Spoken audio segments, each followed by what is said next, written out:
Europe 1, historiquement vôtre, avec Stéphane Bern. Mes aïeux, quelle époque, mes aïeux, quelle époque. Oui, mes aïeux, quelle époque, une époque et même plusieurs qu'on vous raconte chaque jour pendant 2 heures. Toujours avec Jean-Luc Lemoyne, David Cassel-Lopez qu'on retrouve dans un instant, et aujourd'hui avec vous, Philippe Charlier, notre médecin légiste de l'histoire. Alors, ça s'est passé dans le passé, on remonte au XVIIe siècle, au moment où on a découvert que le sang circulait dans nos veines. Et oui, cher Stéphane, s'il y a bien un homme qui a changé le cours de l'histoire de la médecine, mais aussi le cours du sang, eh bien c'est bien William Harvey, établi à Londres au XVIIe siècle.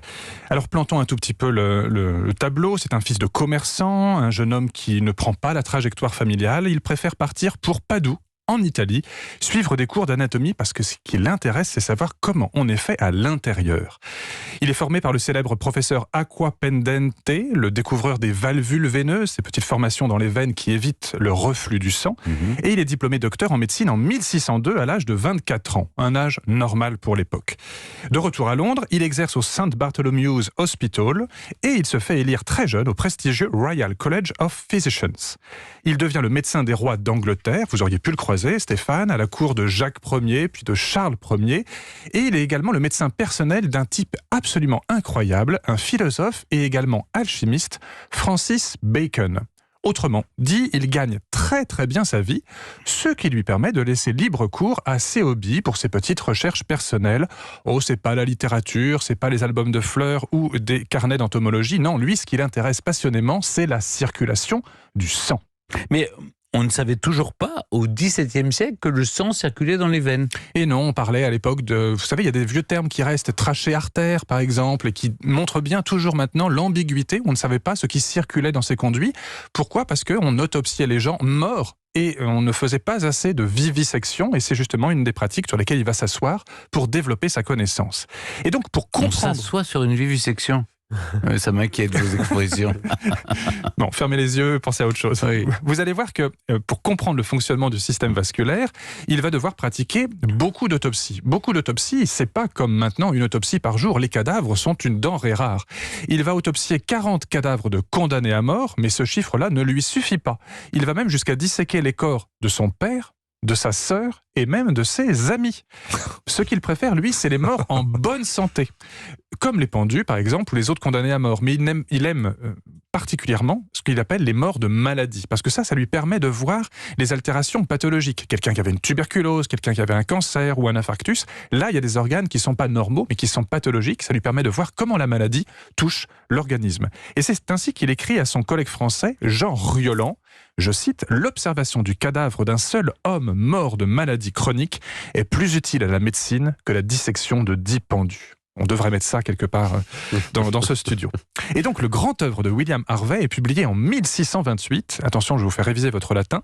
Il porte le nom de Exercitatio Anatomica de motu cordis et sanguinis in animalibus. Traduction ? Je sais pas, exercice anatomique. Du mouvement du sang. Motus cordis, le mouvement du cœur. Mais vous êtes bon, bravo. Et sanguinis, c'est le sang in animalibus des animaux. C'est parfait, je vous mets 20 sur 20 à cette version, bravo. Eh bien, c'est en ayant pratiqué des vivisections chez les animaux qu'il met en évidence certaines particularités de la physiologie. Juste petit rappel, la vivisection, c'est quand on ouvre des corps, mais qui sont toujours vivants. Alors, ils vont pas rester vivants très très longtemps, il faut être plutôt bon sur le geste technique. C'est quelque chose qui est pratiqué depuis l'Antiquité grecque à Alexandrie, et on dit même que Cléopâtre a pu utiliser la vivisection pour juger de l'efficacité des poisons quand elle cherchait le meilleur moyen de se suicider. Je vous rappelle qu'elle a choisi l'aspic, qui est un poison extrêmement efficace. Et on est dans une période où on manque vraiment de cadavres, on va même jusqu'à en voler dans les cimetières, c'est ce qu'on appelle les résurrectionnistes, et ça prendra beaucoup plus d'importance encore au 18e, 19e siècle. Et donc, c'est dégueulasse pour les animaux, quoi.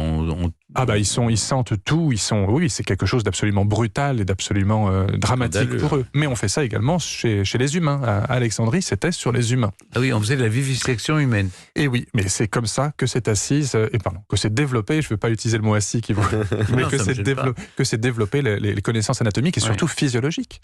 Parce que sinon, comment voir comment un cœur bat, comment sont les oreillettes, puis les ventricules.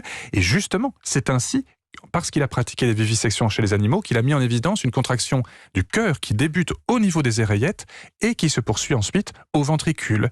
Et il a montré également que cette contraction était décalée et non simultanée au niveau des 2 ventricules. Quelque chose qu'on peut voir maintenant quand on va chez son cardiologue avec l'échographie, c'est forcément beaucoup plus simple. Ensuite, il a attribué le pouls artériel, qu'on connaît tous depuis longtemps, y compris en Chine ou en Inde, à la systole ventriculaire, c'est-à-dire la contraction du ventricule.